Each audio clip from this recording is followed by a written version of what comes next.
गुरुभ्यो नमः हरि ओम पूज्याय राघवेन्द्राय सत्यधर्मरताय च भजतां कल्पवृक्षाय नमतां ಕಾಮಧೇನವೇ. ಸಮಸ್ತ ಶ್ರೀ ಸರಳ ಪರಿಹಾರ ಜ್ಯೋತಿಷಾಲಯ ಸದಸ್ಯರೆಲ್ಲರಿಗೂ ಈ ನಿಮ್ಮ ರಾಘವೇಂದ್ರ ಹರಿತಸ ಗುರುಜಿ ಮಾಡುವ ನಮಸ್ಕಾರಗಳು. ಎಲ್ಲರಿಗೂ SSP ಜ್ಯೋತಿಷಾಲಯ ಯೂಟ್ಯೂಬ್ ಚಾನಲ್ಗೆ ಸ್ವಾಗತ ಸುಸ್ವಾಗತ ಕೋರುತ್ತಾ, ಸಾಪ್ತಾಹಿಕ ಭವಿಷ್ಯ 22 ಜೂನ್ 2026ರಿಂದ 28 ಜೂನ್ 2026ರವರೆಗೆ ದ್ವಾದಶ ರಾಶಿಗಳ ಭವಿಷ್ಯ, ಮೇಷದಿಂದ ಮೀನ ರಾಶಿಯವರೆಗೆ ಯಾವೆಲ್ಲ ಅನುಕೂಲತೆ ಇದೆ, ಯಾವೆಲ್ಲ ಅನಾನುಕೂಲತೆ ಇದೆ ಹಾಗೂ ಪರಿಹಾರಗಳು ಯಾವ ರೀತಿಯಲ್ಲಿರುತ್ತೆ, ಅದರಲ್ಲೂ ಮೊದಲನೇದು ಆರ್ಥಿಕ, ಕೌಟುಂಬಿಕ, ವ್ಯಾವಹಾರಿಕ, ವೃತ್ತಿ ಮುಂತಾದವುಗಳ ಬಗ್ಗೆ ಒಂದೊಂದಾಗಿ ಮೇಷರಾಶಿಯಿಂದ ಮೀನರಾಶಿಯವರೆಗೂ ತಿಳಿದುಕೊಳ್ಳೋಣ. ಅದಕ್ಕಿಂತ ಮುಂಚಿತವಾಗಿ ಈ ಒಂದು ವಾರ ಅಂದರೆ ಈ ಒಂದು 22ರಿಂದ 28ನೇ ತಾರೀಕುವರೆಗೂ ಪ್ರಮುಖವಾದ ದಿನಗಳು, ಪ್ರಮುಖವಾದ ವಿಶೇಷ ಹಬ್ಬಗಳು ಹಾಗೂ ಗ್ರಹಗಳ ಸ್ಥಿತಿಗಳು ಯಾವ್ಯಾವ ರೀತಿಯಲ್ಲಿರುತ್ತೆ ಎಂಬುದನ್ನು ನೋಡೋಣ ಬನ್ನಿ. ಮೊದಲನೇದಾಗಿ ವಿಶೇಷ ದಿನದ ಬಗ್ಗೆ ಬರೋದಾದರೆ, ಈ ವಾರ ನಿರ್ಜಲ ಏಕಾದಶಿ ಇದೆ 25ನೇ ತಾರೀಕು.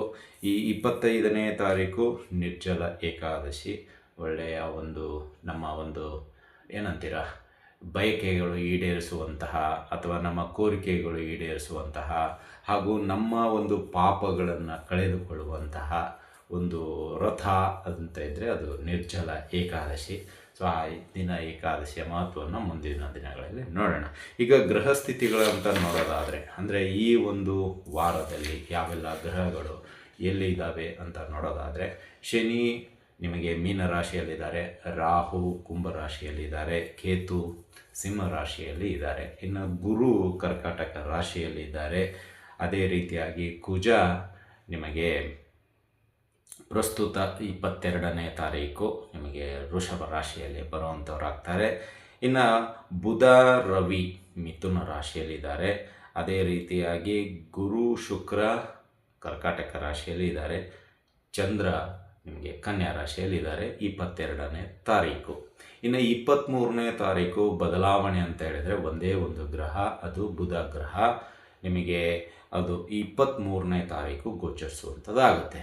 22ರವರೆಗೂ ಒಂದು ಗ್ರಹ ಮಾತ್ರ ಬದಲಾವಣೆ ಆಗ್ತಾ ಇದೆ. 23ನೇ ತಾರೀಕು ಅದು ಬುಧ ಗ್ರಹ ಮಿಥುನ ರಾಶಿಯಿಂದ ಕರ್ಕಾಟಕ ರಾಶಿಗೆ ಹೋಗುವಂಥವ್ರಾಗ್ತಾರೆ 23ನೇ ತಾರೀಕು. ಈ ಒಂದು ಗ್ರಹ ಬದಲಾವಣೆ ಮಾತ್ರ ಇರುತ್ತೆ, ಉಳಿದಂತೆ ಎಲ್ಲ ಗ್ರಹಗಳು ಆಯಾ ಒಂದು ರಾಶಿಯಲ್ಲೇ ಇರುತ್ತಾರೆ ಅಂತಲೂ ಹೇಳ್ಬೋದು. ಇದರ ಅನುಗುಣವಾಗಿ ಈ ಒಂದು ಸಾಪ್ತಾಹಿಕ ಭವಿಷ್ಯ, ಈ ವಾರದ ಭವಿಷ್ಯ ಯಾವ ರೀತಿಯಲ್ಲಿರುತ್ತೆ ಒಂದೊಂದಾಗಿ ಮೇಷರಾಶಿಯಿಂದ ಮೀನರಾಶಿಯವರೆಗೆ ತಿಳಿದುಕೊಳ್ಳುವಂಥ ಸಣ್ಣ ಪ್ರಯತ್ನ ಮಾಡೋಣ ಬನ್ನಿ.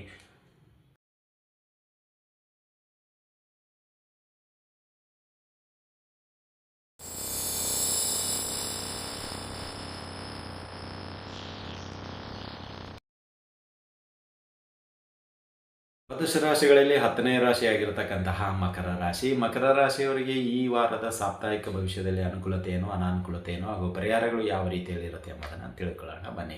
ಇಲ್ಲಿ ಒಂದು ಮಕರ ರಾಶಿಯವರಿಗೆ ನಿಮ್ಮ ಒಂದು ಪ್ಲ್ಯಾನಿಂಗು, ನಿಮ್ಮ ಒಂದು ಸಿದ್ಧತೆ ಎಲ್ಲರಿಗೂ ಇಷ್ಟ ಆಗುವಂಥದ್ದಾಗತ್ತೆ ಮತ್ತು ನಿಮ್ಮ ಮಾತುಗಾರಿಕೆ, ತಂತ್ರಗಾರಿಕೆಯು ಇಷ್ಟ ಆಗುವಂಥದ್ದಾಗತ್ತೆ. ಕುಟುಂಬ ಸದಸ್ಯರಲ್ಲಿ ಸಣ್ಣ ಪುಟ್ಟ ಭಿನ್ನಾಭಿಪ್ರಾಯಗಳು ಬಂದರೂ ನೀವು ಅದನ್ನು ಮ್ಯಾನೇಜ್ ಮಾಡುವಂಥವ್ರಾಗ್ತೀರಾ ಅಂತಲೇ ಹೇಳ್ಬೋದು. ಆರ್ಥಿಕವಾಗಿ ಒಂದಿಷ್ಟು ಖರ್ಚುಗಳು ಅಧಿಕವಾಗಿ ಈ ವಾರ ಬರುವಂಥದ್ದಾಗತ್ತೆ ಮತ್ತು ಅನಾವಶ್ಯಕವಾದ ಖರ್ಚುಗಳು ಕೂಡ ನಿಮಗೆ ತಲೆ ಬಿಸಿ ತರುವಂಥದ್ದಿದೆ ಈ ವಾರ ಅಂತಲೇ ಹೇಳ್ಬೋದು. ಇನ್ನು ವೃತ್ತಿ ವ್ಯಾಪಾರದಲ್ಲಿ ನೋಡೋದಾದರೆ ಒಂದಿಷ್ಟು ಒತ್ತಡದೊಂದಿಗೆ ಕೆಲಸ ಮಾಡಬೇಕಾಗತ್ತೆ, ಒಲ್ಲದ ಮನಸ್ಸಿನ ಜೊತೆಗೆ ಕೆಲಸ ಮಾಡಬೇಕಾಗತ್ತೆ ಅಂತಲೇ ಹೇಳ್ಬೋದು. ಇನ್ನು ಅದೇ ರೀತಿಯಾಗಿ ಬೇರೆ ಬೇರೆ ವಿಷಯಗಳನ್ನು ಒಂದೊಂದಾಗಿ ತಿಳಿದುಕೊಳ್ಳೋಣ ಬನ್ನಿ. ಮೊದಲನೇದಾಗಿ ಆರ್ಥಿಕ ವಿಷಯಕ್ಕೆ ಬರೋದಾದರೆ, ಆರ್ಥಿಕವಾಗಿ ಒಂದಿಷ್ಟು ಅನಾವಶ್ಯಕ ಖರ್ಚುಗಳು, ಒಲ್ಲದ ಖರ್ಚುಗಳು ಅಥವಾ ನೀವು ಮಾಡದೇ ಇರೋ ತಪ್ಪುಗಳಿಗೆ ಖರ್ಚುಗಳು ಈ ಒಂದು ವಾರದಲ್ಲಿ ಬರುವಂಥದ್ದಾಗುತ್ತೆ ಮಕರ ರಾಶಿಯವರಿಗೆ. ಅಂದರೆ ಮಗ ಮಾಡಿದ ತಪ್ಪಿಗೆ ನೀವು ಖರ್ಚು ಮಾಡುವಂಥದ್ದು ಬರ್ಬೋದು, ಅಥವಾ ಮಗಳು ಮಾಡಿದ ತಪ್ಪಿಗೆ ನೀವು ಖರ್ಚು ಮಾಡುವಂಥದ್ದು ಬರ್ಬೋದು, ಅಥವಾ ಹೆಂಡತಿ ಗಂಡ ಮಾಡಿದ ತಪ್ಪಿಗೆ ನೀವು ಖರ್ಚು ಮಾಡುವಂಥದ್ದು ಬರ್ಬೋದು, ಅಥವಾ ಯಾರೋ ಮಾಡಿರೋ ತಪ್ಪಿಗೆ ನಿಮ್ಮ ಪಾಕೆಟ್ ಮನಿ ಹಣವನ್ನು ವಿನಿಯೋಗ ಮಾಡುವಂಥದ್ದಾಗುತ್ತೆ ಈ ವಾರ ಅಂತಲೇ ಹೇಳ್ಬೋದು. ನೀವು ಎಷ್ಟೇ ಕೂಡಿಟ್ರೂ ಆ ಒಂದು ದಿನದಲ್ಲಿ ಖರ್ಚಾಗುವಂಥದ್ದಕ್ಕೆ ಫುಲ್ ಸ್ಟಾಪ್ ಹಾಕಲು ಸಾಧ್ಯವಾಗೋದಿಲ್ಲ ಅಥವಾ ಕಡಿವಾಣ ಹಾಕಲು ಸಾಧ್ಯವಾಗುತ್ತಿಲ್ಲ. ಎಷ್ಟೇ ಕಂಟ್ರೋಲ್ ಮಾಡಿದ್ರೂ ಸಾಯಂಕಾಲದ ಹೊತ್ತಿಗೆ ಆ ಹಣ ರಭಸವಾಗಿ ಹೊರಗಡೆ ಹೋಗುವಂಥದ್ದಾಗತ್ತೆ ಅಂತಲೇ ಹೇಳ್ಬೋದು. ಇನ್ನು ನಿಮಗೆ ಈ ಒಂದು ವಾರದಲ್ಲಿ ಬರ್ತಕ್ಕಂಥ ಆದಾಯ ಸಮ ಪ್ರಮಾಣದಲ್ಲಿ ಇರುತ್ತೆ. ಅಂದರೆ ನಿಮಗೆ ಹೋದ ವಾರದಲ್ಲಿ ಹೇಗಿರುತ್ತೋ ಅದೇ ವಾರ ಈ ವಾರದೂ ಇರುತ್ತೆ. ಬಟ್ ಖರ್ಚುಗಳು ಮಾತ್ರ ಎತ್ತರ ಹಂತಕ್ಕೆ ಇರುತ್ತೆ ಅಂತಲೇ ಹೇಳ್ಬೋದು. ಇನ್ನು ನಿಮಗೆ ವೃತ್ತಿ ಮತ್ತು ವ್ಯಾಪಾರದ ವಿಷಯಕ್ಕೆ ಬರೋದಾದರೆ, ವೃತ್ತಿಯಲ್ಲಿ ಮಾತ್ರ ಒತ್ತಡ ಇರುತ್ತೆ, ತುಂಬ ಪ್ರೆಷರ್ ಇರುತ್ತೆ, ಒಲ್ಲದ ಮನಸ್ಸಿನಲ್ಲಿ ಕೆಲಸ ಮಾಡಬೇಕಾಗುತ್ತೆ, ಇಷ್ಟವಿಲ್ಲದ ವ್ಯಕ್ತಿಯ ಜೊತೆ ಏನಂತೀರ ಮಿಂಗಲಾಗಿ ಕೆಲಸ ಮಾಡಬೇಕಾಗುತ್ತೆ, ಹೊಂದಾಣಿಕೆಯೊಂದಿಗೆ ಕೆಲಸ ಮಾಡಬೇಕಾಗುತ್ತೆ. ಮನಸ್ಸು ಒಲ್ಲದು, ಬಟ್ ಅನಿವಾರ್ಯತೆ, ಮಾಡಲೇಬೇಕಾದ ಅನಿವಾರ್ಯತೆ. ಪ್ರಯತ್ನ ಪಡ್ತೀರಾ, ಅವರ ಜೊತೆ ಆಗೋದಿಲ್ಲ, ಬೇರೆ ಯಾರಾದರ ಜೊತೆ ಹಾಕಿ ಹಾಗೆ ಹೀಗೆ ಅಂತ. ಬಟ್ ಮೇಲಿನ ಅಧಿಕಾರಿಗಳು ಬಿಡೋದಿಲ್ಲ. ಮಾಡೋದಾದರೆ ಮಾಡಿ, ಇಲ್ಲದೇ ಇದ್ದರೆ ನೀವು ರಿಕ್ವೆಸ್ಟ್ ಲೆಟ್ರ್ ಕೊಡಿ ಅಂತೆ. ರಿಕ್ವೆಸ್ಟ್ ಲೆಟ್ರ್ ಕೊಟ್ಟರೆ ಮತ್ತೆ ಎಲ್ಲಿ ಮಾರ್ಕ್ ಬೀಳುತ್ತೆ ಅನ್ನೋ ಒಂದು ಭಯದಿಂದ ಅವರ ಜೊತೆ ಒಲ್ಲದ ಮನಸ್ಸಿನಿಂದ ಕೆಲಸ ಮಾಡಲು ಹೋಗಲೇಬೇಕಾದಂಥ ಅನಿವಾರ್ಯತೆ ಈ ವಾರ ಕೂಡುವಂಥದ್ದಾಗುತ್ತೆ ಅಂತಲೇ ಹೇಳ್ಬೋದು.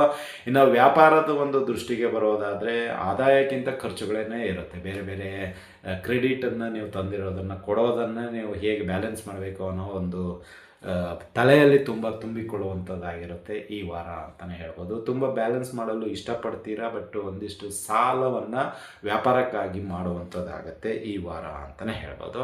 ಇನ್ನು ಕೌಟುಂಬಿಕ ವಿಷಯಕ್ಕೆ ಬರೋದಾದರೆ, ಈ ವಾರ ಸ್ವಲ್ಪ ವಾದ ವಿವಾದಗಳಿಂದ ಮಕರ ರಾಶಿಯವರು ಕೂಡಿರ್ತೀರ. ಅವರು ಕುಟುಂಬ ಸದಸ್ಯರು ಒಂದು ಹೇಳಿದರೆ ನೀವು ಒಂದು ಹೇಳ್ತೀರಾ.